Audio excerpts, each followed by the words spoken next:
Welcome to the Report to the Nation Media Forum of the National Press Club, where you get only the news and information that truly matters, direct from the personalities behind it. Join us every week for discussion of the issues that affect our nation and our future. This program is a production of the National Press Club of the Philippines in partnership with the Strategic Communication and Information Service, Department of Environment and Natural Resources, Philippine Amusement and Gaming Corporation, Smart Philippines, and MX3. Hi, this is Attorney Larry Gadon. Mga katropa, palagi kayong manunood ng itong Report to the Nation, no? Ito ay weekly media forum ng National Press Club. At lahat talaga ng inyong mapapakinggan dito ay siguradong mga importante at mahalagang impormasyon. Maraming salamat. Ang mga nanunood ng Report to the Nation ay... Magandang umaga po sa ating lahat at welcome to the Meet the Press Report to the Nation Media Forum ng National Press Club. Ito po si Paul Gutierrez, ang Pangulo ngayon ng National Press Club. At kasama naman natin sa ating Zoom forum ang ating iginagalang na dating General ng Philippine National Police at ngayon ay Mayor ng Baguio City, si General Mayor Benji Magalong. Good morning, General. Good morning, Paul. Good morning po sa ating mga kasamahan dyan sa National Press Club. Pasensya na ho kayo at ongoing po yung aming budget hearing. Kaya may naririnig yung background. Okay, thank you po. At least napagbigyan nyo kami, General. It's been a very long while bago tayo ulit nagkita dito pa sa sa Zoom lang, no? I remember the last time nung nagpunta kami ng National Press Club nung ikaw pa ang CIDG director natin.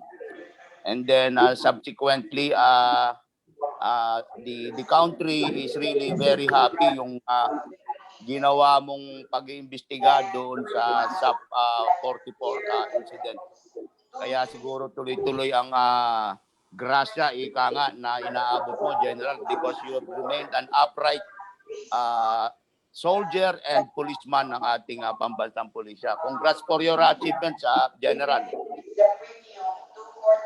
At maraming salamat din, Paul, at sa tuloy-tuloy na pagtitiwala sa akin at sa aming leadership. Matagal na rin yun. That was about 5 years ago. Yes.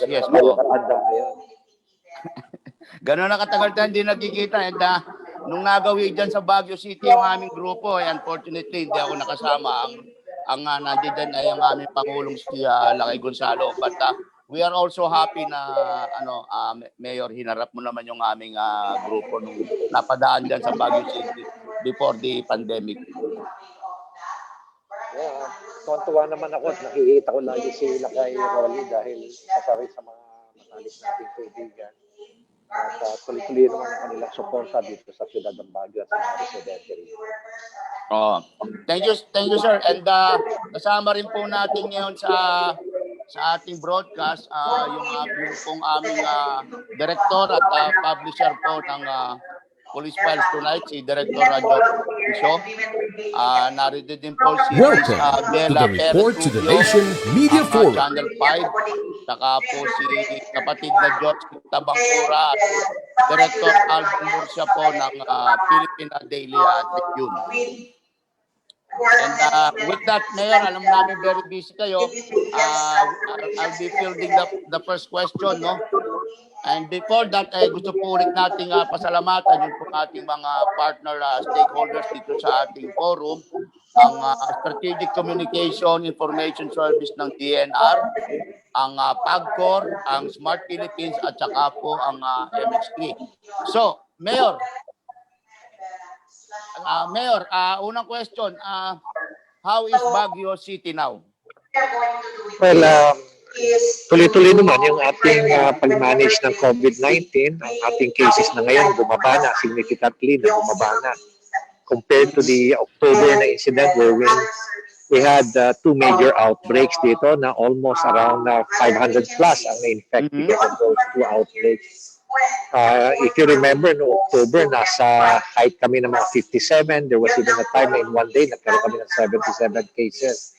Mhm. Now, because of the series of interventions na ginawa namin, bumababa na ngayon. In fact, our RT now is nasa 0.56. We're now below 1. Mhm. Ang aming cases now, yesterday was already 14 for the past 4 days, below 20 na kami. 20 below pala ang aming cases at sana tuloy-tuloy na to. Marami pa rin kami pinapatupad para masustain pa rin namin yung aming mga interventions na ginagawa dito sa syudad ng Baguio. Yes, thank you, Mayor. And before we proceed pala, nasa linya na rin po, kasama na rin natin ngayon ang tagapagsalita po ng Department of Agriculture, si Assistant Secretary Reyes. Good morning po, Asek. Magandang umaga po sa inyo. Naimbag nga bigat, Mayor Magalong.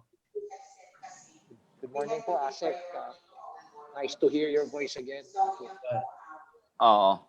Okay, proceeding sa iyo, Mayor Benji, Baguio City is considered as one of the success stories natin, di ba, pagdating sa pagkontrol ng COVID-19. And in fact, your expertise was even top to help other provinces and other regions. In your assessment, sinasabi tumataas pa rin daw yung bilang ng ating COVID cases. But in your view at inyong naging karanasan, is there reason to be positive in the coming days na makakalampas na tayo sa crisis nito? Yes, Paul. Sana makita nyo kung how NTF and IETF works. Talagang napakabilis ng pag-responde natin. I would like to commend yung ating mga secretaries, especially si Secretary Galvez ng NTF, si Secretary Dizon. Talagang they look at things with a sense of urgency. Alam mo, halos hindi na natutulog yung mga yan. Nagkakasakit na nga sila para matugunan yung pangangailangan. Ako, very positive ako na talagang pababa yung ating mga cases. Of course, this will depend again doon sa pag-open nating economy and at the same time doon sa participation din ng local government unit. Ang laking bagay kasi yung leadership ng local government unit sa pagsugpo ng COVID-19. Hindi naman pwede lahat iasa natin sa national government. We also need to act. It's just very unfortunate na ibang local government unit, they don't look at things with a sense of urgency and they take time. At hindi nila ina-embrace yung mga iba't ibang mga tools na binibigay natin sa kanila o sineshare natin sa kanila. Again, I would like to inform them that itong pag-manage ng crisis is leadership-driven. Kaya dapat lagi ang ating mga mayor should be on top of the situation. Hindi lang mo pwedeng ipaasa lang doon sa municipal health officers. So, kailangan tulong-tulong lahat ito. Pero dapat there should be a strong leader na mag-lead nito. Someone who is willing to make a lot of unpopular decisions during this pandemic. Hindi yung lagi na lang pag magde-decision, lagi na lang iniisip yung kanilang political career. Iniisip kung i-elect sila. Iniisip yung may mga local government units din na ang tinitingnan nila yung opportunity to enrich themselves dito sa pandemic natin. So, iba-ibang mga factors ang nakikita natin. Pero alam mo, nakakatuwa nito. Napakarami ang local government unit ngayon na talagang gumagalaw para masugpo and they're doing a lot of innovations. Alam mo, hindi lang Baguio ang binabanggit nila na may magandang best practice. Maraming local government unit din na may maraming best practice. Hindi nga lang na-highlight. Okay, at in your view, Mayor, insofar as the LGUs are concerned, well, you mentioned kailangan ng leadership, no? At yan naman talaga ang totoo. At in your view, at this point na humaba na in fact, one of the longest yata ang lockdown sa Pilipinas, medyo depleted na yung mga resources ng ating mga LGUs and even the national government. Ito ba, does this also all boils down to money o hindi naman? Pagkakapos sa resources, ano ba ang dapat gawin ng ating mga LGUs? I share your personal view, Paul. Ano? Again, it's all about economy din. To be able to survive, we have to prop up our economy, make sure na we are recovering, pero not really as fast as, yung normal times. This is a pandemic and this will be a long and enduring battle. It will not end in 2021. It will even extend up to 2022. So kailangan very strategic ka dyan. Dapat talaga matagalan yan. But you need to open up your economy. Open up to tourism. Katulad ng ginagawa namin ang Baguio. We cannot always be risk averse. Hindi pwedeng puro na lang lockdown. Hindi na lang pwedeng pag nagkaroon ng insidente, lockdown tayo ng lockdown. Hindi pwede yan. Kailangan natin i-open and at the same time, manage yung COVID-19. Mitigate yung COVID-19. Mitigate natin. It's all about,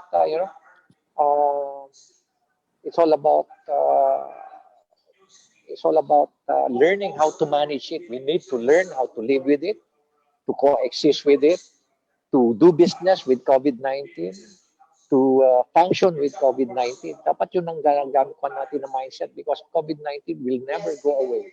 It will never go away maski na meron pa tayong vaccine dyan. It will now be part of the environment, yung COVID-19. Kaya, yes, local government localities will always experience every now and then surges, outbreaks. What is important is they learn from it and they learn how to manage it. And right now, sabi nyo, you are already nagbabudget, kayo dyan, yata, no? Planning for next year sa expenses ng Baguio City. Kumusta naman ba itong epekto dyan nung unang-una, gaano kalaki binagsak ng turismo sa Baguio nitong lockdown? And then, I'm sure you're taking this into consideration sa pagpaplano nyo sa recovery nyo for next year. At ano, sir, yung naging impact dyan nung itong ating mga recent na mga bagyo?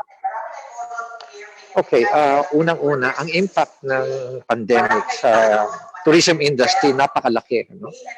Let me just cite some figures. Last year, we have about 1.7 tourists. 2019. Ngayon, halos wala pa kaming 90,000 ngayon. Wow. Ganun nakalaki. Oo, ganun nakalaki. Bawas. Another is, nagkaroon ng study, 3 months, April, May, June. Anong impact sa aming revenue? Ang binabanggit ko lang rito is yung tourism industry covering 10 subsectors. And when I talk about subsectors, ito yung hotel, restaurants, transport sector, ito yung mga souvenir shops, etc. Ang nawala rito is 1.6 billion. Bravo. 1.6 billion gross revenue. And yung doon naman sa employment, yung labor naman, 555 million ang nawala in just 3 months. Ang impact ng pandemic, especially when you impose a lockdown, katulad ng nangyaring ECQ, ang nababawasan sa aming GDP is around 1.5 to 2% every month. Kaya talaga hindi mo pwedeng i-sustain.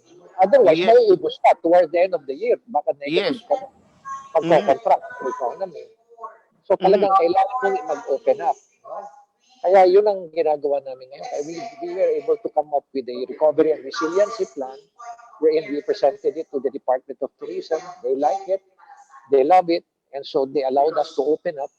And so ito yung ginagawa namin ngayon. But we need to establish yung mga protocols para naman safe ang ating bisita and lalo-lalo na safe din yung ating mga residente. We can never compromise the health and safety of our constituents and our visitors, but we need to open up. So gumawa kami ng mga protocols. You have to go through a triage, you have to do testing, you have to be escorted from the checkpoint up to the triage. Meron mga pre-registration na ginagawa. You have to submit all the necessary documents. So ganun yung mga protocols namin. These are not to inconvenience yung ating mga turista, mga bisita. This is to ensure that everybody is safe, everybody will be healthy while in the city of Baguio. Oo. Ito bang mga bagyuhan na nagdaang ito, hindi ba naapektuhan yung infrastructure and yung agri sector ng Baguio at nearby areas, let's say province of Benguet, sir? I'm proud to say na we are truly blessed dito sa syudad ng Baguio. While it is true na halos tamaan din kami, pero puro malalakas lang na hangin at intermittent heavy rains lang ang naranasan namin dito, kaya wala kaming significant na damage, wala rin significant na injury. May mga punong naputol lang. Punong naputol pero wala namang nasaktan o nasirang gaanong mga structures dito. Ayun. Thank you for that. Now, we Kaya, go... kaya Paul, ang ginagawa namin, Paul, since we are blessed, kami naman ang nagdo-donate. We just allotted 2.8 million para sa Cagayan, Isabela, at sa Bicol region. Pinapadala na namin yung aming donation doon. Aside from yung mga donations in kind na mga drives na ginagawa ng mga private individuals, private groups at yung city government ng Baguio. Iyon. So I would also imagine nagpadala ka rin ng mga crew, mga tauhan, personnel na who can also assist dahil talagang grabe ang devastation sa Region 2, Mayor. Tama ho yun, nagpadala po tayo through the initiative po ng private sector. Yung may-ari po ng mga boats sa Burnham Park, pinadala po natin sa Cagayan para makatulong naman po sa mga kababayan natin doon. Okay. Now, may I leave you for a while, Mayor Magalong, sa question. No? We're now going to Asik Kare. Yes, sir. Good morning, sir.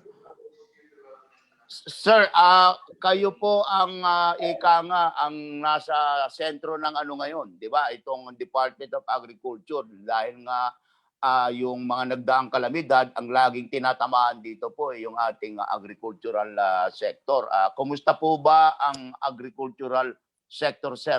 Do you have figures? Quick rundown lang, gaano po ba ka-extensive ang naging problema ng ating agri sector, sir?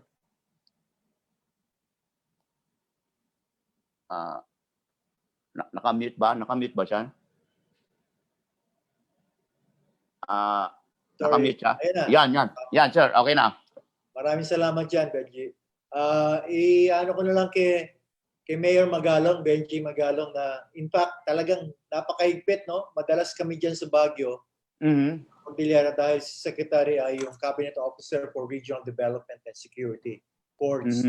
So, every time na nandyan si Secretary, andyan din si Mayor Magalong. So, very supportive yan. Mayor, maraming salamat. Napakahigpit, napakaganda ng kanilang quarantine. Yung triage nila, improvement, napakaganda reception dyan sa, again, we commend Mayor, on behalf of Secretary William Dar, we commend Mayor Magalong and the entire staff of the Baguio City under the leadership of Mayor Magalong. So again, thank you po. Congratulations. And then, ito ngayon, yung latest natin, nasa 4 billion na ang damage brought about due to Typhoon Ulysses. No? Not much on yung lakas ng hangin, but on the flooding na nangyari. So, yun na lalo na sa Cagayan, dito sa Rizal, and of course, evident sa Marikina, and then Cagayan River. No?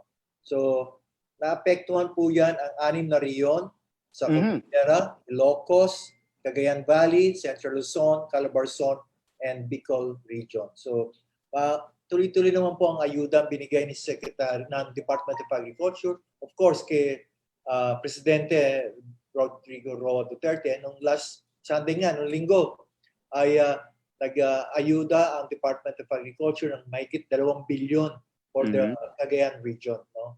Rice, seeds, fertilizers at iba pa. No? At maliban dito, may 1 billion pa overall for the crop insurance coverage for all insured farmers and fishers. May 1 billion. At meron pa tayong 2.5 billion para dun sa naman sa sure aid, no? Rehabilitation and emergency loan na 25,000 pare.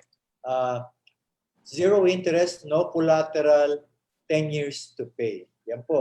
At maliban dyan, nagbigay din ang NFA ng thousands of cabans of rice doon sa Cagayan Valley and Bicol region. So overall, yan po ang ayudang ibibigay ng Department of Agriculture. Okay, Asek, ang isang problema talaga ng ating agri even before itong ganitong kalawak na kalamidad is that nandyan sinasabi nila nagka-problema tayo dun sa imposition ng tarification law, particularly sa bigas, di ba? Diyan lang medyo maraming umiyak na mga farmers natin. And then by the way, sir, itong loan na binibigay nyo which is around 90,000, this goes to the individual farmer or this goes 25,000. to 25,000? Yes. This goes to the Individual. individual farmer o yung cooperative? Individual yan, no, Benji. Unahin ko na muna yung sa RTL, no, para bago natin bitawan yan. Sa RTL, we agree na yung initial may birth pains ang RTL.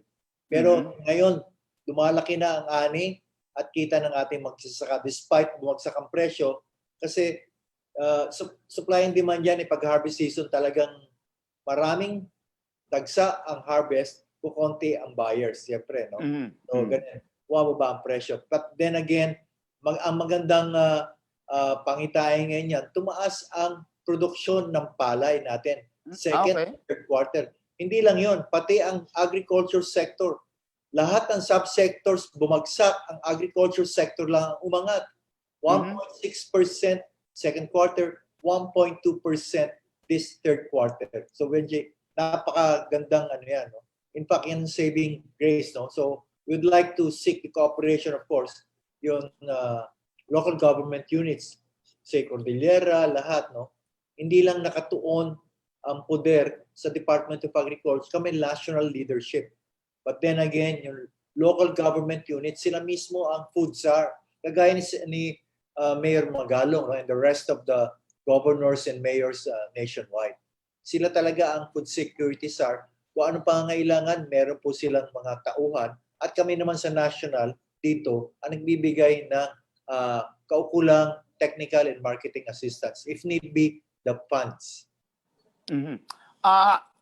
Asek, again, si Paul Gutierrez ulit ito, no? Yung presidente ng press club. No? Asek, itong problema natin sa Region 2, Region 1, yung ating, lalo na sa area ng Cagayan, every year na lang halos, talagang sad story dito dahil laging, di ba?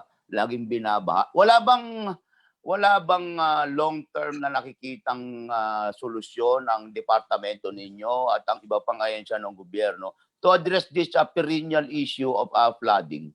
Yes, tama-tama. Kasi si Secretary Darden ang chairman ng food security, ang task group on food security ng IATF. So nagkaroon tayo ng meeting kahapon, nag-chair niya. At yun po, yung mismong rehabilitation ng Cagayan River mismo, kasi talagang silted na yan, yung bunganga, yung Alcala, kailangan talagang magkaroon na ng political will para i-dredge yan. Okay? At magkaroon, maliban doon, yun ang immediate, and secondary is yung pagtatanim ng mga bamboo at puno along the watersheds. Malaki ang mga watershed ng Cagayan Valley para hindi daus-dos yung, hindi bumubuhos pagkaulan, daus-dos na kagad Kung may forest cover yan, vegetation, napipigilan yan. Okay?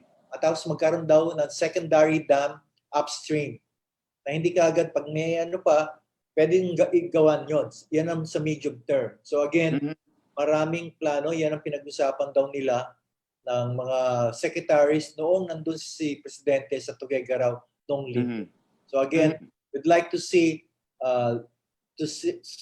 that process set in motion na pang long term na. Maumpisa natin next year. Pag dry season, saka pwede na tayo mag-dredge and ayusin yan, magtanim.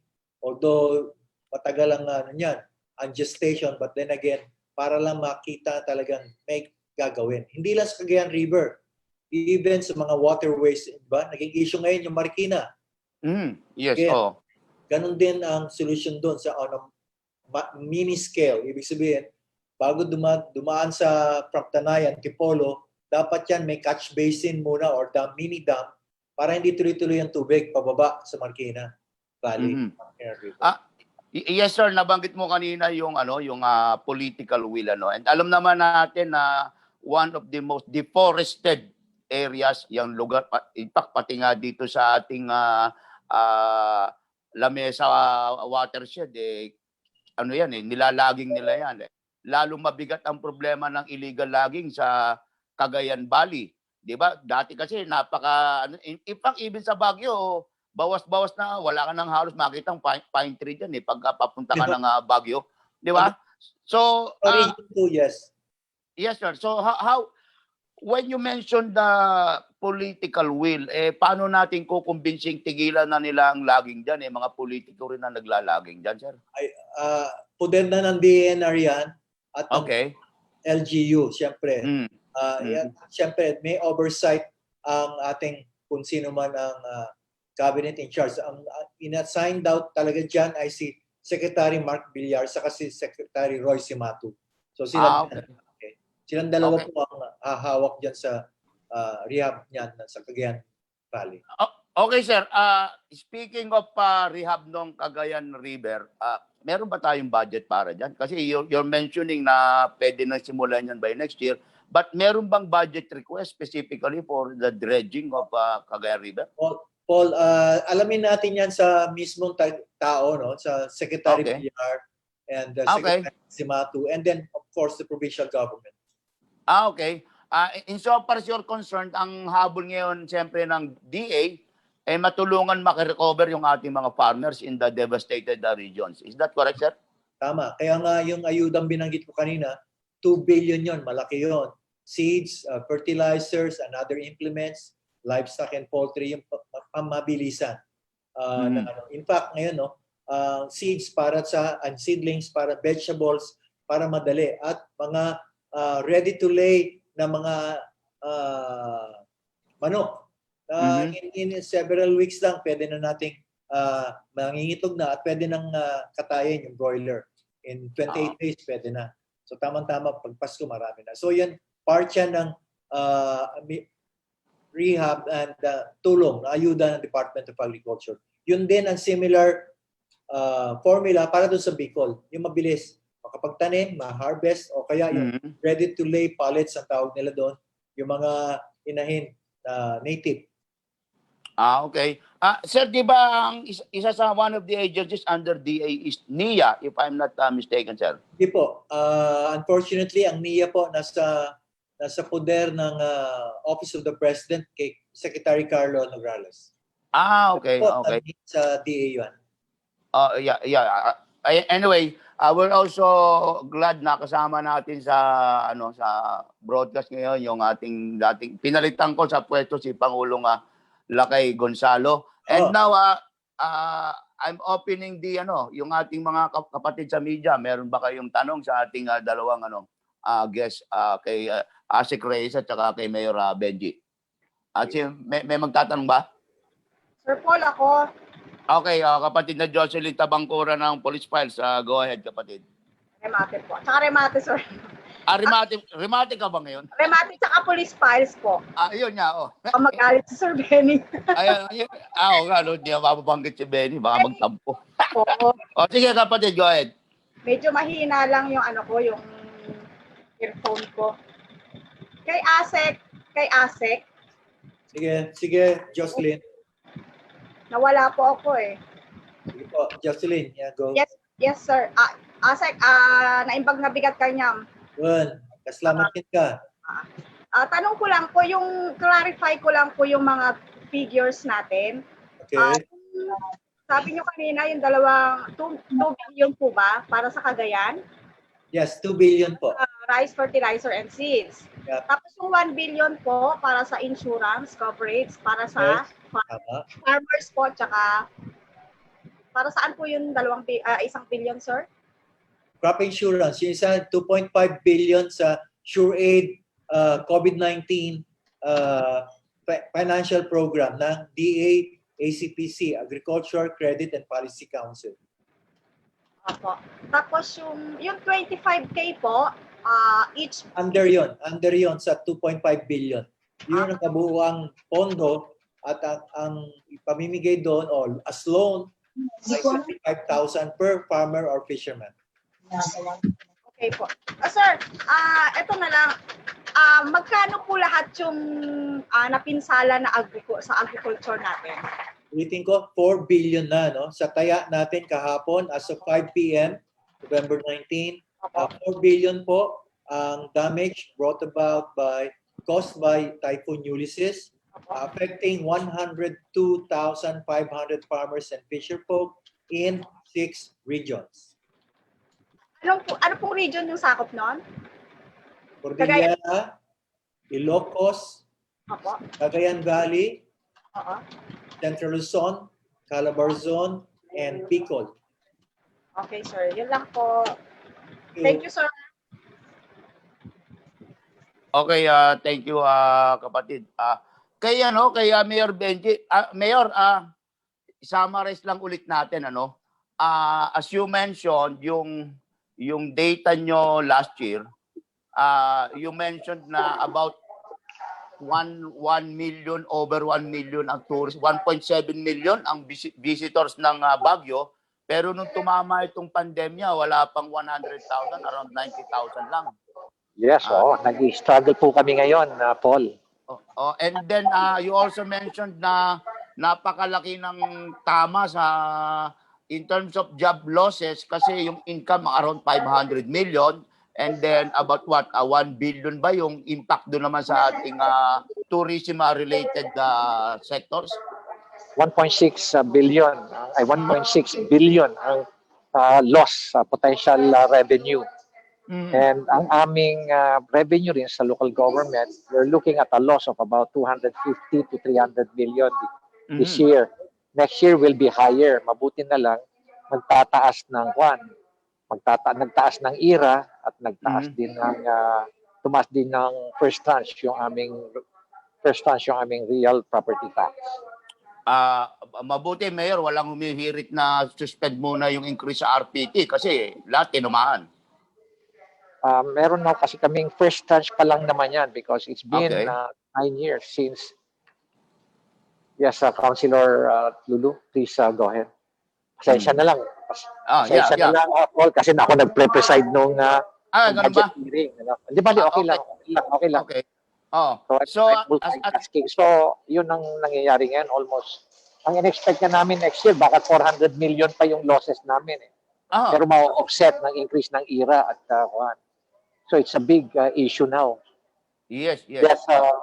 Okay, mga kapatid, medyo meron ng konting sinasabi si Mayor doon sa kanyang presentation doon. So, maybe we could focus our question muna for the moment kay Asek Reyes. Sinong magtatanong? Lakay, may tatanong ka ba? Hello. Sige. Hello, Paul, Paolo, okay ba? Yes, go ahead, malinaw.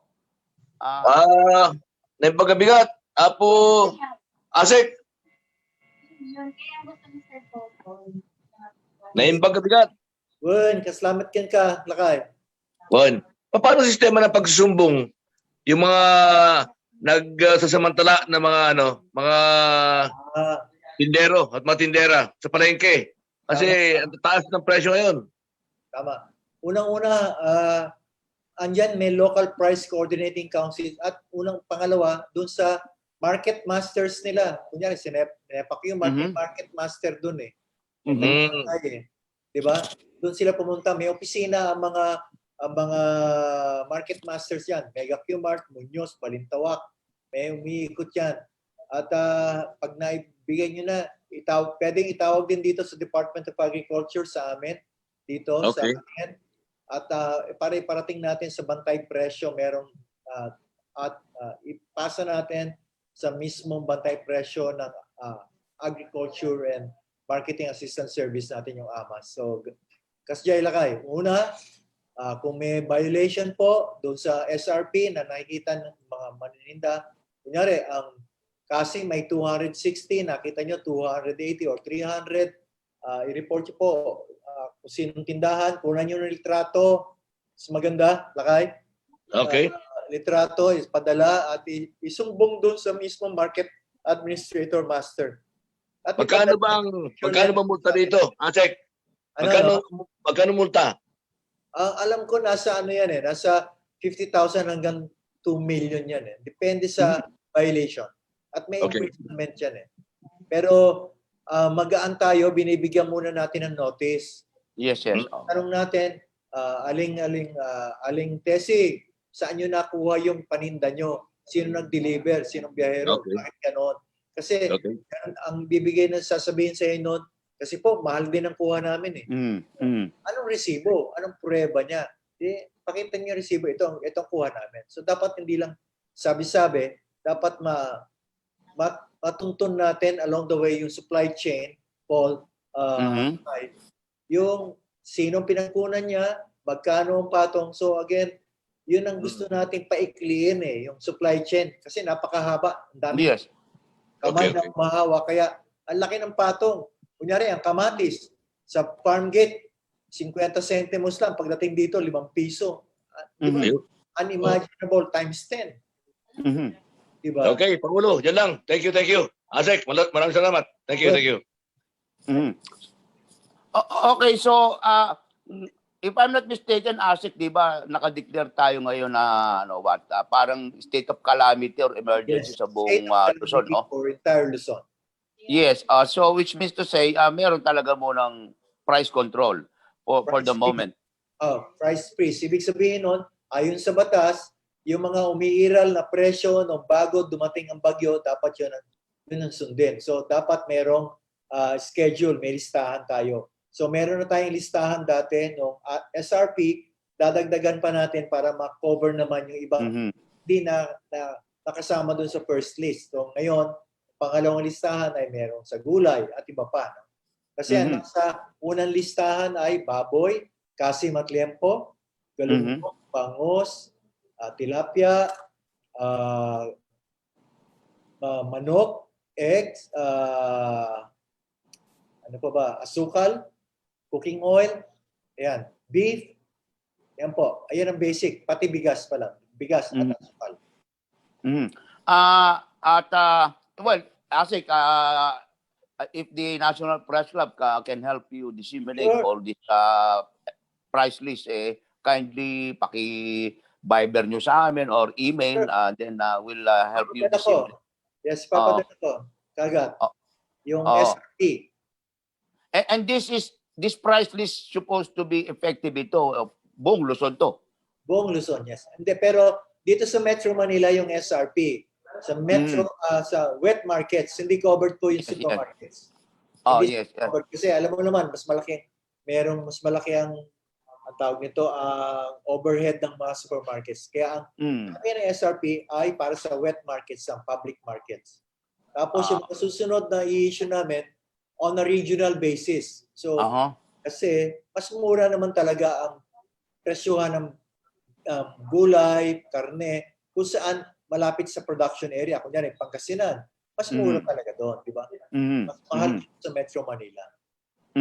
In fact, sa Pangasinan, doon sa Villasis, mura lang talaga ang doon. Villasis, yung bago dumating ng Urdaneta, sir, di ba? Tama, Villasis, tama. Villasis pala, tama. Mura talaga yun kasi doon ang bagsakan. Yes, tama ka, Paul. At nagtataka nga ako, bawa, 100 ang bawang doon, isang bungkus na bawang, pagdating dito sa halos triple presyo, ASIC, di ba? Kasi yun, logistics cost. Kaya lang sinasabi natin sa mga traders, wag naman kargahan yung tongpats ang sinasabi, ang patong, ang napakasakit. Di ba? Meron pa rin ba tayong nagiging problema, ASIC, sa issue naman ng sa issue ng yung mga middleman? Kasi lagi sinasabi, itong mga toong mahilig mag-hoarding ng ng supply, bibili nila ng mura, iipitin nila, and then pag nagsabuatan itong mga ito, kaya nilang pataasin ang presyo pagdating sa consumer. Yan naman ay nasa poder naman na, kunyari mga ganyan na yan, ang Bureau of Customs saka Department of Finance. Dapat talaga yung warehouses nila talagang legal, no? At hindi sila nag-hoard. So nagkakaroon ng surprise visit ang Bureau of Customs in tandem with Bureau of Internal Revenue. At unang-una, tama ba yung binabayad nilang buwis? Di ba? At yung in-import ba nila, yung tama? Baka may kargang smuggled yun, may kahalo. So again, Kami naman sa Department of Agriculture, yun naman sa palengke, yung fresh, yung primary products. Yun po ang aming poder. Do you think itong nilaan na pondo ng DA to assist our farmers in the devastated regions, makakasapat naman ba ito hanggang sa makabangon sila? Asek? Yun naman initial lang, Paul. At Okay. yun ang limitado ng ating resources, alam mo naman yan. Mm. So, yun ang para makaumpisa sila, para makabangon muli. Kaya mga seeds, planting materials at fertilizer, yan kailangan. At yung mga short gestation crops and livestock, no? Yung madaling pagkatanim mo in a week or two, pwede ka na mag-harvest kagaya ng pechay, di ba? Ganon din sa mga pamimigay na inahin na maglilay na kagad ng mangingitlog na kagad. Okay? So, in 1 week or time, yung pwede na mangitlog meron kaming pinamimigay na ganyan. Ganun sa broilers. Asek, isang naranasan naman natin nung bago mag-pandemic, actually, sobra yung produksyon, lalo na dyan sa lugar ng Benguet, lugar ng Region 1, Region 2. Sobra ang production, pero hindi naman talaga nakakarating sa market. Even ang iba nga dyan, sinusunog na lang o tinatapon na lang yung produkto nila. How is DDA addressing that issue, sir? Thank you, Paul. No? Yung pinag-uusapan namin dito, ngayon, Secretary William Dar at yung team, management team, yung irony. Pag meron sobra naman, dagsa, tinatapon, nabubulok. So again, kailangan natin, ang una dyan, processing facility. Ayan, magpupost po ng pera. Hindi naman todo, pero yung tamang-tama, maglalagay tayo sa yan ni Mayor Magalong sa La Trinidad. Alam nila kayan. Diyan siya nag-aaral sa Mountain State Agriculture. Ngayon, BSU na. At ganyan po, maglalagay tayo ng processing facilities. At pangalawa, yung ating cropping pattern. Ibig sabihin, kasi dagsa, sabay-sabay Dapat yan ipinoprogram ang pagtatanim at pag-harvest. Hindi sabay-sabay. Siyempre, pag sabay-sabay din ang harvest. Dagsa. Yung supply and demand yan natural yan. Pag maraming supply, kukunti ang demand, bagsak ang presyo. Ngayon naman, walang supply, ang daming demand, kaya ang taas ng presyo. Di ba? Ganun yun. At kailangan balansehin, i-modernize natin ang logistics. Ito, sabi mo nga, para maparating kagad dito, again, we're calling on the private sector to invest on the logistics systems. Di ba? Mga truck, reefer trucks, at mismo, pupondohan din namin yung organized farmers cooperatives and associations para bigyan sila ng sarili nilang truck. So meron po kaming ganyan ngayong programa. Okay. Okay yan Kadiwa, Enhanced Kadiwa, makakabili po sila ng reefer vans o transport trucks.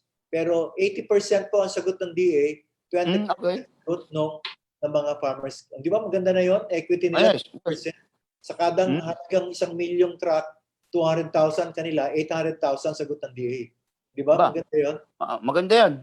And you're already implementing this, Asek? Yes. So, in-identify na yung qualified na farmers cooperatives and associations ang tawag natin, FCAs, sa ibang, lalo na sa major production centers ng bansa. Actually, ang problema natin dyan, Asek, kung mapapansin mo, yung mga malalakas mag-import ng bigas ngayon, mga kooperatiba rin. Mali nga yun, pero pinutol na nga yan, hinigpitan na, at mismo ang Cooperatives Development Authority mag-iimbestiga mismo sa mga registered co-ops na nagpapagamit sa mga traders. Kasi alam mo, pag cooperative nag-i-import, zero tariff. Yun nasa batas yun Kung para sa kanila, kung gagamitin. Hindi, nagpapagamit sila at binibenta na lang. Nangungumisyon lang doon sa traders. Ayun sa traders malungkot Yeah, so it's now under being investigated by the government pala, sir. Ng CDA mismo, ng Cooperative Development Authority. At kami rin, bago ma-issuehan ng import permit, dapat meron silang warehouse at meron silang financial capability. Di ba? Okay. So, mga kapatid, meron pa kayong tanong kay Asek? Ako meron. Okay, Director Alvin, go ahead. Happy birthday Yes. pala ulit, Brad. Advance. Good morning, Asek. Okay. Si Alvin Murcia po ito sa Daily Tribune. Sige, Alvin. Tanong ko lang, ano pong requirements dun sa loan? Yung 25K na loan sa mga farmers. Napakasimple. Business plan lang. At kung yung 25,000, actually yung 5,000 doon, no questions asked, pangtawid. Yung 20,000 pang livelihood, siya yun, dapat may simpleng business plan ka. Anong gagawin mo? Saan mo gagawin? Saan mo ilalagak yung 20,000 i-invest? So, simpleng business plan lang. Ganun lang po. Yes. Hindi na po sila hanapan ng title nung lupang wala sinasaka na. nila. No collateral nga. Ulitin ko ulit. Okay. 25,000, zero interest. Zero. No collateral. Yung mukha mo lang, garong ka, Face value lang. may endorsement lang ni barangay captain, kapitbahay nyo. Just to protect, doon ka. Okay? At So, simpleng business plan. business plan. Ilang months to pay po yun? 10 years to pay, hindi months. 10 years. Napakaluwag. Yun. Napakaluwag. So, ibig sabihin, Paul, Alvin, yung 25,000 mo, ang pambabayad mo lang sa isang taon ay 2,500. Yes. Ibig sabihin, 200 pesos mahigit is kada buwan. Di ba napakagaan? Very affordable po. 50 pesos kada linggo. Ba't hindi nyo pa ipamigay yung pera? As in, 10 years to pay. Para naman umikot. Para pag Okay. mabayaran mo, mapahiram ulit sa iba. Kasi pag hindi mo pinahiram ulit, Yes. so yun sayang yung 2.5, dapat paikutin. Para pag after kay Paul, bigyan mo naman kay Lakay. Pag after kay Lakay, kay Alvin naman. Ba, gano'n. May pasok naman yung beneficyo. But of course, Asek, we stress here na ang cover nitong ganitong benepisyo ay yung mga devastated regions na binanggit mo. Tama ka, Paul. So dapat, Yung 6 na regions. yes, andun ka. So, ibig sabihin, kung ikaw ay taga Marikina o Sabihin taga na. Rizal, Pwede. cover ka niyan. Kasi Calabarzon region, sir, di ba? Tama. Wag naman yung nanghiram ka lang dahil gusto mong manghiram. Unfair yun. May tanong ko lang kay Asik Noel. Yes. Oh. Kasi I understand na dito sa magkakasunod ng mga lakas na bagyo mula kay Quinta, Role, Ulysses, na-wash out lahat mostly ng mga livestock dito, no? Yung mga hayop natin, saka mga produkto ng mga kahayupan, no? Saka yung mga... Konti lang naman sa livestock and poultry. Konti lang. Pinakamalaki sa palay at high value crops. Mga saging, yan. Okay. Pinya, yan. Mangga. Kasi iniisip ko kasi dahil sa malakas na bagyong dumaan na ito, yung mga imported products naman ang papasok at makakalat sa market. Hindi naman. Kailangan din natin yon. Kasi kung talagang may kakulangan ang ating supply ng pagkain, ang binabantayan naman natin dyan ay para hindi tumaas ang presyo. Tayo namang mga consumers dito sa Metro Manila at other urban centers ang mahihirapan. So, kailangan natin balansehin yan. Kung talagang kulang na, kagaya nito, sibuyas at bawang, off-season talaga eh. Kailangan natin mag-import. Huwag lang sobra. Okay? Yun na po. Okay, thank you. Bakit may nabasa po ako ngayon sa Philippine Star, mag-i-import daw po ang DA ng bigas. Opo, Alvin. Yes. Opo. Tuloy-tuloy naman yan, Alvin. Ito nga, ang projection natin ng local production ay hihigit for the year, ay hihigit pa sa noong 2019. Ang 2019 production natin ng palay is 18.8 million metric tons. Ito'y mahihigitan pa natin, maaabot tayo ng 19 million metric tons. Naibawas na natin yung tama ng damage due to typhoons, Rolly. Ito pa, itong 19 million, we're looking at 19 million. Sana ito po ang pinakamalaki so far in the history of the Philippines. Talaga? Yes. This is the biggest natin. Itong parating, no? So, hopefully, wala nang bagyong darating, no? So again, pwede po tayong, ang kakulangan po niyan equivalent yan 92% sufficiency. So therefore, may 8 pa tayo, 8% na kakulangan. So, yun ang ini-import natin. Yung parang buffer supply natin, gano'n. Ang buffer yung beyond 100%. Yes, oh. tayo. Okay. Pero asset, of course, compared pa rin sa ating mga neighboring countries, itong 19 million natin, medyo mababa pa rin to, di ba? Yes, Kasi pero yung per hectare production natin, maliit kumpara sa Vietnam, Thailand, di ba? Yan ay function ng binibigay nating ayuda sa mga magsasaka. Kaya magpapasalamat tayo, merong RTL kasi at RCEP. Kasi yung RTL, Paul, Joey, Alvin, yung taripa nun sa mga bawat import, meron 35% yun. Naiipon yun. Doon pumupunta yung 10 billion. Doon natin po yung 10 billion. Last year, meron tayong ganon. Yun ang binibigay natin sa magsasaka in the form of seeds, 3 billion. Farm machinery, 5 billion. Credit, 1 billion. At training extension, 1 billion. Tapos ngayon, yung sobra, ipamimigay. Ayan, may sobra na naman tayo eh. Nag-decide ang Senate, Committee on Agriculture na ipamigay ito as 5,000 again, amelioration para sa mga rice farmers na tilling 1 hectare or less. So 5,000, no questions asked, 5,000 bibigay nila. Bago magpasko sana, maayos na yun. Okay. Magkano ba ang budget na nire-request natin for next year, ASEC? For the DA, nasa 86 billion. So we're looking at additional of 42. Sana idagdagan pa. Okay. 86 binigay ng DBM. Although mataas ang hinihin namin, kaya lang may cap ang DBM. Pero ang sabi ng Senado at Kongreso, tama-tama, ang ganda yung question mo, Paul. Ngayon ang deliberation ng budget sa Senado ng DA. Ng DA. Magpe-present, magdidepensa sa amin ay si Senator Villar. So again, we're hoping na dagdagan pa nila yung 86 billion na itinamin ng BBM at ang Congress tapos na, sabi nila dagdagan ng 42 billion pero kailangan sabay silang, di ba? Alam mo naman mataas. Senado at Kongreso magkatapat saka nagba-bicameral, di ba? Sa BICAM na magkakatalo yan, Asek.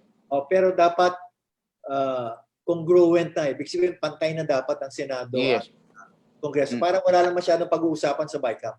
Yes. Itong 42 billion na additional na request nyo, this will go where? Saan pupunta to? Yan yun. Ito nga yung problema ng ginagawa natin kasi okay. Yes. Pinag-usapan pala natin, sorry. Na dadagdag para ma-pump prime. Di ba yung talagang ma-fast track ito? Kailangan natin ng dryers sa palay, post-harvest facilities, mga truck para dun sa mga farmers cooperatives natin, yung shelters, marami tayong dapat paggastusan. Okay. In practical terms, Asek, pwede na ba talaga magtanim ngayong panahong ito? Ngayon, at this very moment, pwede na magtanim yung mga magsasaka natin sa Cagayan? Opo. Pinapa-evaluate namin yan. Sana naman wala nang forecast na darating ng bagyo. Itong 6 weeks na lang bago matapos ang taon. No? Sana naman wala na. Kung ganon, kung yun ang forecast ng Pag-asa, pwede na pong magbungkal ulit, mag-land preparation at magtanim in time for the dry season. Ito pong palay. Okay. May tanong pa ba tayo, mga kapatid? Secretary Lydia. Meron po, meron. Okay, kapatid. Kay ASEC po, yung pong binabanggit niyo na 25K na individual loan po sa mga magsasaka, yung pong 5K, nabanggit niyo po kanina na tulong sa kanila, babayaran nila ng 10 years yung 20K. Yes. Yun po ba, aside pa po ba din dun sa cash assistance na 5,000 ng DA sa mga magsasaka, dun po sa mga nagsasaka ng 1 hektarya pababa? Separate pa po yun, yung 5,000 na assistance nila dun sa 5K from 25,000 na kukuha nila? Tama po. Hiwalay po yun. Yung 5K, exclusively para sa rice farmers dahil doon yung sa RTL yun. Yung 1 hectare or less. Itong 25K naman para sa mga tinamaan ng bagyo dito sa Luzon. Okay? Pantawid din. Okay? Opo. Sige pa. Thank you po. Yung 5K para sa buong bansa. Opo. So yung nag-avail po ng 25K, pwede pa rin po mag-avail ng 5K individual assistance? Pwede pa rin po. Kung affected din po sila. Kung rice Okay po. sila na Okay. 1 hectare or less at nakalista sila doon. May farmers registry tayo, Paul, Alvin, at sa mga officials ng NPC, no? Meron tayong farmers registry. Ngayon lang, binubuo talaga. So, naumpisa na natin. Pag nakalista ka roon, mas mabuti. Pero kung hindi pa, magpalista po kayo. Ayun po, ang binubuo nating talagang legitimate na listahan ng farmers sa buong bansa. Thank you po, Asik. Thank you, Lydia. Asek, may tanong lang po ako. Sige, Paul. Ano po ba yung meaning ng RTL? Rice Tarification Rice. Law. Okay po. Sige po, okay na po. Kasi nagte-take note ng iba nating mga kasamaan na ASEC while we were discussing, no, para sa paggawa ng balita right after our forum. Yung makikita nyo ang karamihan ng news natin nasa website ng DA. Araw-araw po meron kami dyan. Alam nila kayan sa www.da.gov.ph. Yung mga previous releases on that, Rice Tarification Law, yung mga binigay na ayuda, at ano pa man, andun, kompleto po yan. Kompleto. At kung may kakulangan po, i-text nyo lang ako, Paul, o kaya si Rolly. Okay. Kung may karagdagan kayong katanungan, open po tayo. Ayun. Pero the way I'm looking at you, ASEC, mukhang kasama ka rin sa medyo kulang na sa tulog dyan sa DA. Laki na ng eyebags ko. Mayaman na ako sa eyebags, Paul. alam ni Lakayan. And we still have Mayor Benji with us. Yung nakikita natin, mukhang nagbibiyahe si Mayor Benji. May tanong ba kayo kay Mayor Benji? We're very glad na silang dalawa ni ASEC despite being very busy. Ito ay kasama pa rin natin sa ating broadcast. Yes, Lakay. Kay Mayor Benji nga, please. Yes. Mayor Benji, Mayor. Magandang umaga. Good morning. Mayor, sorry. Tama na. Hello. Mayor. Alam na lahat na yung mga gusto umakyat ng Baguio. Pero sorry ko po kayo. Okay, sige. Go ahead daw, Lakay. Mayor, alam na lahat na bago umakyat ng Baguio, meron tinatawag na online registration, di ba, sa inyo? Ang tanong ngayon ng marami, ano ba talaga ang kailangan ano ba talaga yung required na COVID test na dapat ay tapusin ng 8% bago ka umakyat ng Baguio? Ito ba yung rapid test, o yung swab test, o ano pa? Yung ano ba kailangan dito, Mayor? Tanong ng marami. Lalo maraming gustong umakyat ng Baguio ngayon. Magpapasko na, Mayor. Wala si Mayor, mobile naka-mobile yata. Ayun.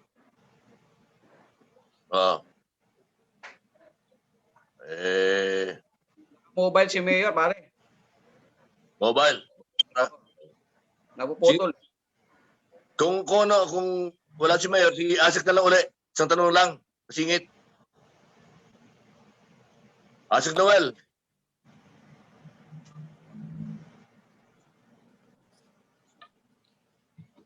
ASEC Noel, yung bang binabagit mo kanina ng mga tulong, 5,000, may 20,000, yun ba yung sagot mo na doon sa panawagan ni Governor Mamba ng Cagayan na panawagan sa DA na wag daw munang buto o bibigyan natin sa ngayon. Pero daw muna kailangan naman magsasaka. Yun ang kanyang press release kahapon po. ASEC Noel. Hiwala yon, Lakay. Hindi yon. Again, nasagot na namin yan. Hindi po pwedeng i-convert yan. Hindi allowed sa DA mag-convert ng rice, seeds, fertilizers into cash. Trabaho. There po yan ang DSWD. So again, doon ho siya, nasagot na namin yan kay Governor mismo. Kailangan niya ng cash, sa DSWD siya manghingi at sa Office of the President. Okay. Sa atin po, talagang bibigyan ka namin ng buto para sustain uli ang livelihood mo. Hindi yung cash. Okay? Nung onset na pandemic, alam ko nabigyan na tayo ng tag 5,000, hindi ba? Sa rice yun, rice. Okay, wala bang panibagong 5,000 ngayon? Yun na nga yung binigay kanina, yung mga susunod na itong sobrang koleksyon sa taripa, nag-decide ng Senator Villar na ibigay ulit sa mga hindi pa nabigyan ng 5,000 noong first round, second round. Pang third round na ito actually. Para sa mga, again, para malamang sa mga rice farmers na merong piling 1 hectare or below. Okay? Yan po. Okay. Okay. Thank you. Thank you. Thank you, Lakay. Asik, may tanong din dito sa ating FB live thread, no? Mula kay kapatid na Rene Maliwat ng DGRJ. Kay Asik Noel, may solusyon na po ba para sa problema sa ASF o Asian Swine Fever na hanggang ngayon ay tuloy-tuloy pa rin? Yes. At pangalawa, sa mga pinapatay na baboy dahil na tinamaan ng ASF, magkano ba ang dapat ibayad sa kanila bilang tulong ng gobyerno? Sino ba magbabayad? Ang DA ba o ang LGU? Una, yes, unahin ko naman, mas madali. DA po ang nagbabayad ng 5,000 kada ulo na namatay dahil sa ASF. African Swine Fever. African Swine Fever, hindi Asia. Okay. African Swine Fever, ASF. So, yan po. Pangalawa, para po talagang masugpo yan, marami po kaming panawagan. Unang-una sa mga nag-aalaga ng baboy, kung meron pong sakit ang inyong baboy o namatay, ipagbigay alam kaagad sa inyong veterinarian, city or veterinarian, na siya namang tatawag sa amin, sa Bureau of Animal Industry, para alamin kung ano talaga ang sakit at ang dahilan kung bakit namatay. Kung ASF po, kailangan patayin, ilibing ng may proper procedure po yan. Okay? Dalawa, yun po para sa mga nag-grazers. Pangalawa, sa mga traders po, ito, nagsasamantala sila, alam nilang may tama yung mga baboy na, binibili pa nila yan, binabarat. So para, instead na mamatay, pinagbibili naman ng hog grazers. Mura. Mas lalong kumakalat po yung ASF, di ba? Yung kaya kumakalat yan, kaya nakarating na sa Mindanao ganun ang nangyari. Okay. Yan po dapat. So, yan ang pangatlo, kailangan talaga magbantay ang mga local government units dito na sa barangay. Okay, para hindi na para ma-contain na, hindi na kumalat. Kasi kung ma-contain, kakalat yung virus Kasi po, ang virus na yan, napaka-virulent. Ang ibig sabihin, hindi po namamatay sa heat, sa extreme heat. Isa, nakakalusot pa yan kahit na nasa processed meat na tilapia. And in fact, Asik, if I'm not mistaken, wala pang vaccine against ASF. Hindi pa nakaka-discover. Yes, and if I'm not... Malapit na In fact, Asik, kaya nakapasok sa atin yan dahil sa imported meat Di ba? Na-contaminated yan. Tama ka, Paul. Sa mga, wag na natin sabihin galing sa China, mga ham, mga pork luncheon meat. Iyon, Asik, pinare-request lang nung isa nating kasamaan dito. Again, yung affected regions ay Cagayan. Tawagan mo nga si Juan. Cagayan. Project title ng 140 con. Cordillera. Youth Convergence Center. Bicol Youth Region. Convergence Center. Yung 6 na regions, again, Asik ay Cagayan. Cordillera. Ilocos. Central Luzon. Calabarzon and Bicol Region. Region 1, 2, 3, 4A, 5, and Cordillera. Ayun. Okay. Ayun, kapatid. Inulit na 2, 3, 4A, 5, and CAR. Ayun. Thank you, Asik, for that. Lakay, pwede na yata ulit si Mayor Benji. Ano ba yung tanong mo kay Mayor Benji? Lakay.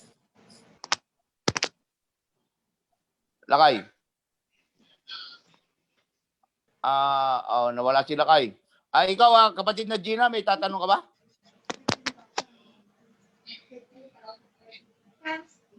Gina Mape, may tatanong ka?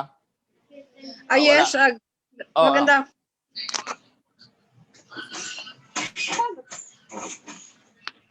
Parang hindi ako makapasok. Hindi, naririnig ka namin. Naririnig ka namin. Naririnig ka namin, kapatid. Asa ba si Gina? Oh, anyway, Lakay. Back to you, Lakay. Yung tanong mo kay Mayor Benji, mukhang maganda na reception ni Mayor Benji.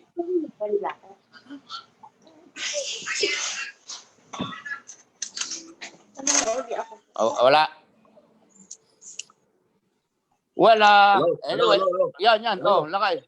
Oh. Mayor Benji, ang tanong ng mga Okay, magandang umaga po, Asek Noel Reyes at saka Chairman Pangbungkol. Gina, saglit kapatid. Si Lakay na muna ang unahin natin. Sige. Kapatid. Senior. Pasensya ka na, Gina. Mauna, senior. Okay, go ahead po, Lakay Rolly. Yes, good morning, sir. Ang tanong ngayon ng marami, ano ba talaga ang requirement para umakyat ka ng Baguio na COVID test? Yung bang rapid o yung swab test na requirement para makakyat ka ng Baguio, Mayor? Okay, meron kayong options po, ano? Kung akit po kayo ng Baguio either as a tourist or as a returning residents o kaya someone with an essential travel, mag-pre-register po kayo kung turista kayo sa Baguio Visita, kung essential travel naman sa hdf.baguio.gov.ph. Okay. Another is kung ano yung test. Dapat 72 hours prior to your arrival, either mayroon kang RT-PCR test o kaya antigen test. Ngayon, Okay. kung hindi ho kayo nagkaroon nun, nag-travel kayo, pagdating ho dito, again, you have an option. Either you undergo an RT-PCR test or a antigen test. Dito na po gagawin doon sa triage area. Okay. Pero hindi ka na i-require na i-quarantine sa Baguio, Mayor? Yan tinatanong eh. Hindi na po. Hindi. Kung quarantine, maghihintay ho kayo ng 4 to 6 hours kung RT-PCR.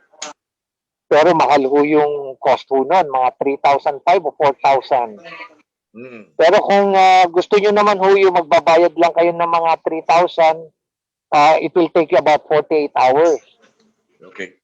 Pero yung antigen test ho, na 1,300 o 1,300, it will take you about 15 minutes. 15 minutes lang po.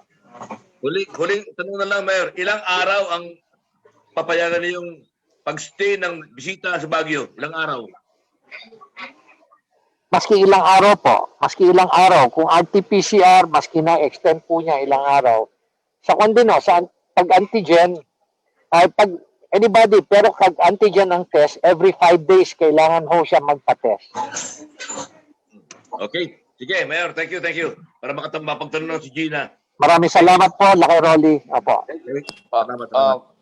Gina, may tanong ka, kapatid? Yes, Pangulong po. Good morning po, Okay. Asek Reyes. Clarify ko lang po, yung ibibigay po sa mga magsasaka na naapektuhan dyan sa Cagayan Valley at saka dyan sa iba pang region sa Bicol, may sinasabi po kayong mga malaking halaga. Yung pong 25,000 pesos sa individual farmer, yan po bang 25 pesos na yan, cash talaga? At bukod pa yung mga ibibigay na fertilizer, palay seeds at iba pa. Yung pong mga materials na yon na kailangan ng ating mga farmer. Tapos paano po i-monitor ng inyong ahensya na ang 25,000 na yan ay naipupunta sa talagang target na paggagamitan? Yes, Asek Reyes, sir. Yes, Asek Reyes. Sorry. Yes. Yan, okay, sir. Okay, ulit po ulit. Sino bang nag-ilas? Asek Reyes, good morning. Nabanggit niyo po kasi kanina na bibigyan ng tulong, ayuda, yung mga magsasaka dyan sa Cagayan Valley at saka yung mga tinamaan po ng bagyo, particular nga sa Cagayan Valley. At may sinasabi po kayo na 25,000 pesos for individual farmer. Gusto ko na po i-clarify kung yung 25,000 pesos na yon, hindi po kasali ang fertilizer, ang seeds at iba pang material na kailangan ng mga magsasaka. Kung ito po ay cold cash na ibibigay sa kanila as pautang, sabi niyo po kanina ay for 10-year payment. Paano niyo po kaya ang monitoring nito para malaman kung ito talaga ay nagamit doon sa tamang paggagamitan? Dalawang klase yung tanong mo. Gina ba yan? Gina? Yes, Yes po. yes, sir. Gina, Dalawang klase yung tanong mo. Yung yung free seeds and fertilizers, libre nga yun eh. Hindi kasama yun sa 25,000. Mhm. Okay? Okay. Thank you Yung po. 25,000, 5,000 doon, although utang mo yon, yung 5,000 doon, no questions asked, nasa iyo yun, patawid mo na yun. Yung 20,000, yung pan-livelihood. Mhm. Para makabangon ka muli, dapat yun may kasamang business plan. Okay? Mhm. Simple lang. Kung paano mo gagamitin yon, wala na kaming, nasa inyo na yon. Basta may utang ka. Okay. Mhm. Okay? Para hindi na maging bureaucratic pa. Kasi kung Yes, yes. po yan, kung paano mo ginastos, hindi, actually, kung sino nagpapahiram, basta napahiram mo na eh. Di ba? Okay po. Namin, ang importante, magbabayad ka para Mhm. mapagkakit namin yung perang ibinigay sa iyo. Mhm. Okay. Thank you, sir. Sir, gano'ng karami pong target ninyo na mabigyan ng paupang? 2.5 billion, marami yun. Divided by 25,000, more or less kalating isang 100,000 people. Opo. Mhm. Basically. Thank you, sir. Madagdag lang po ako ng tanong tungkol sa ibang bagay. Kasi po may sinasabi po ang mga hog raiser tungkol po doon sa quarantine na supposed to be na itayo ng Department of Agriculture para po sa mga papasok na mga import na meat para malaman kung sila ito ba ay may dalang sakit o free. Meron na raw pondo para po sa quarantine facility. Kumustahin lang po namin, Sec Reyes, kung ano po yung nangyari doon. Kasi parang 2 years na raw daw po yun. Tama po ba siya? Okay, Gina. Ganito po, meron po tayong pondo for that, 500 million pesos, 500 million pesos para mag-establish na quarantine facility dyan sa MICP. Yan po ay multi-agricultural testing quarantine na hindi lamang para sa livestock, fishery at lahat na, no? Pati sa crops. Kung bago pa lang pumasok dito, tinetest na kaagad yan. Mhm. Kung merong sakit, meron ding incinerator na rin doon. Okay. Okay? Mhm. So yan po ay tatayo doon sa MICP, kauna-unahan. So ongoing na po yun in partnership with, kasi may MOA pa yan, Mhm. nilalagay doon sa MICP, may pondo na po yan. So pati yung engineering, inaayos na po yan. Sana magkaroon tayo ng groundbreaking early next year. So again, Okay. pangalawa, lahat po ng karne, lalo na pagbaboy, bawal po, lalo na paggaling sa ASF countries. So, kung may kamag-anak kayong galing sa ibang bansa na may ASF, bawal po magdala ng karne norte, meatloaf, or whatever man. Bawal po yan. Kumpiskado po yan. So, wag na po kayo magbitbit, makukumpiska lang. Okay. Bawal Mapwera na lang kasi kung palulusutin ng custom, yung mga meatloaf. Pero barya lang yan eh. Ibig sabihin, customs, malakihan yan. Ano yan? Container yan. Pero Yes, oo. passenger, hindi na pinapalusot talaga yan. Yun ang sinasabi ko. Yan? Makikita kasi nasa delata yan eh. Sa scanner, tutunog yan eh. Metal yan eh, metal. So, maganda to, Asek. This will be the first of its kind ng facility ng Pilipinas. Tama. And we hope that it would be operational sometime early next year. Hindi naman. Siguro by end of next year. Kasi malaking facility yan eh. Okay. Baka groundbreaking tayo next year. Groundbreaking. Okay. Magandang yan. Bagong ang balita yan. This will be at the cost of about 500 million. Per facility. 4 po yan. 4 o 5 sa buong bansa. Umpisa lang po dyan sa port area, sa MICP. Maglalagay po tayo sa Cebu, Davao, and somewhere in Subic. Yeah. Okay. And siguro, isa sa... Davao, Cebu, and CDO. Alam ko mga 5 yan eh, 4. So lahat po ng karne na papasok, Sec Reyes, dadaan po sa quarantine facility na yan na you are hoping na by the end of 2021 ay matatapos na. Tama. Tama po. Of course, may mga tanong pa ba kayo sa ating mga guests? Kung wala na, we'll be wrapping up our forum for today. thank you again sa ating guest, si Mayor Benji Magalong ng Baguio City. We're very appreciative na kahit in the middle of the planning ay kasama natin siya kay Asek Reyes, ang spokesman ng DA. Thank you, sir, for your time at in-spend dito sa ating forum. And we're taking note of all the figures that you cited, no? Kasi para sa balita. And kung may pahabol pa man tanong ang ating mga kapatid. Wala na. Thank you po. See you Okay, again. wala na. With that, yes, Asek, you have the final word, sir. Go ahead. On behalf of Secretary William Dar, Department of Agriculture, maraming salamat po sa National Press Club. Ito pong matagal na itong dasal o ligaw sa akin ni Lakay Gonzalo nung siyang presidente, pangulo ng National Press Club. Itong Meet the Press. Bago pa mag-COVID, no? Sana makapunta tayo dyan. One of these days na talagang in person. So, part po tayo ng National Press Club. I've been a long-time member of National Press Club and sana Paul at sa 10 ng iyong mga kasama ngayon, new set of officers, maraming salamat po sa pagkakataong ito. Ito manan, pag sa susunod. Yes. And thank you also, sir, doon sa sa pinadalang greetings ni Secretary William Dar doon sa anniversary ng National Press Club last October 29. You can check it out, yung pong pinirepair naming video presentation dito po sa website tsaka po Facebook account ng National Press Club. Tingnan namin, Paul. Maraming salamat. Muli, on behalf of Secretary William Dar and Department of Agriculture, Diyos Tagnina, na kayo amin. Maraming salamat po. Maraming salamat. And so with that, mga kapatid, kay Mayor Benji Bagalong, mukhang busy pa rin siya, no? Thank you very much, Mayor Benji at Asek Reyes once again. At ito pong muli si Paul Gutierrez, ang presidente ng National Press Club, sa lahat ng ating kapatid at mga kababayan na tumutok dito sa ating forum.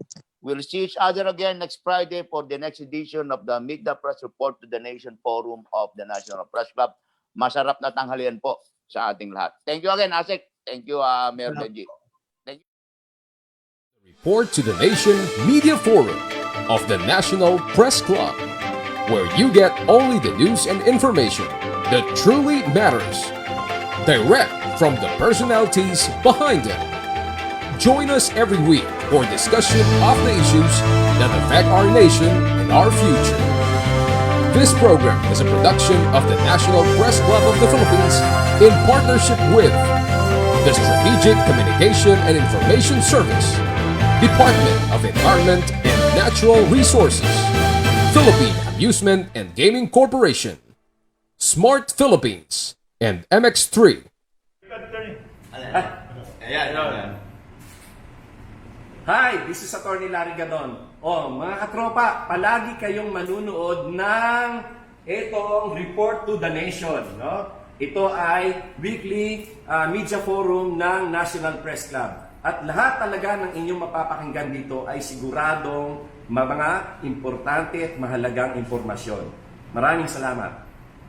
Ang mga nanunood ng Report to the Nation ay hindi bobo!